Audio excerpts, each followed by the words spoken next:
clandestinement au Nigeria. Parce que vous voulez aller vous réfugier en Afrique maintenant? Il n'y a pas très longtemps, sur vos côtes, vous chassiez les migrants de vos côtes. Votre Premier ministre a dit qu'il ne voulait plus. Il en avait marre de cette invasion africaine sur ses sols.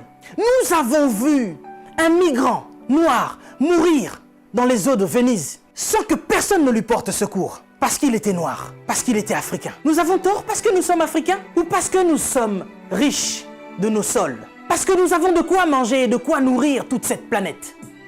C'est pourquoi l'Africain souffre. Mais Africain, laisse-moi te dire que tu es fort. Laisse-moi te dire que tu es vaillant. Laisse-moi te dire qu'il en faudra beaucoup plus pour te vaincre. Ils ont essayé de nous décimer par l'esclavage. Ils n'ont pas pu, nous sommes encore là, et plus nombreux que jamais. Et nous sommes plus résistants que jamais. Parce que tous ces microbes auxquels nous faisons face chaque jour ne réussissent pas à nous décimer. Ce n'est pas un Covid-19 qui va décimer le peuple noir. N'ayez pas peur, tel est mon message. Je vous invite, chers Africains, à devenir beaucoup plus forts. Ne faites pas confiance à ceux qui nous gouvernent. Ça fait des lustres qu'ils sont là.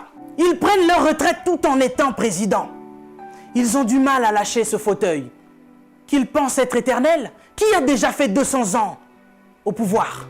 Êtes-vous assez fort pour faire 300 ans? Vous n'arrivez même pas à faire 100 ans. Mais vous êtes tellement médiocre, ignoble. J'ai suivi plusieurs de nos présidents africains qui ont copié le discours du président Macron. Bande de marionnettes, bande de gigolos. Vous n'êtes même pas capable d'écrire vos propres discours, au point où vous devez copier sur ce que Macron dit. Lui-même, il est en train de mentir à la population française. Son gouvernement nous ment depuis le début. Et vous, vous suivez Macron pour continuer à mentir aux Africains? Mais nous, vous nous mentez depuis des siècles. Vous nous mentez et encore vous nous mentez.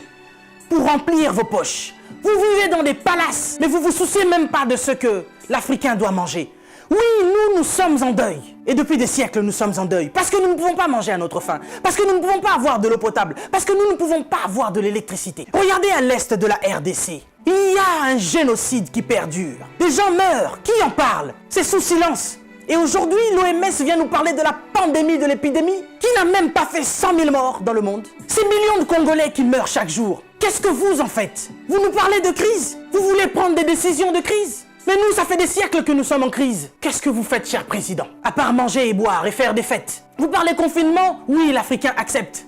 Mais nous sommes en confinement, nous, depuis des siècles. Les gens meurent tous les jours de la famine. Ça, ce n'est pas une épidémie, ce n'est pas une pandémie.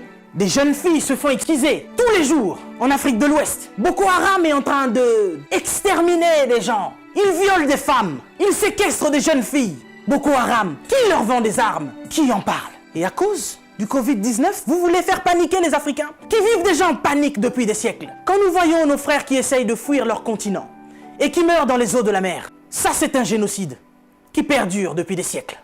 Et nous en avons marre, nous en avons assez. Nous voulons qu'il y ait un changement. Mais qu'est-ce qui vous manque à vous aujourd'hui? La Chine a pu construire un hôpital en 10 jours. Vous savez, ça fait depuis 72 ans, si je ne me trompe pas, que l'État d'Israël existe. Il y a quelque temps, Dubaï était un désert. Mais regardez aujourd'hui ce qu'ils ont fait. C'est parce qu'ils sont ensemble qu'ils ont pu construire ce qu'ils ont fait. Mais qu'est-ce qui vous manque, cher président africain, pour nous construire des hôpitaux décents?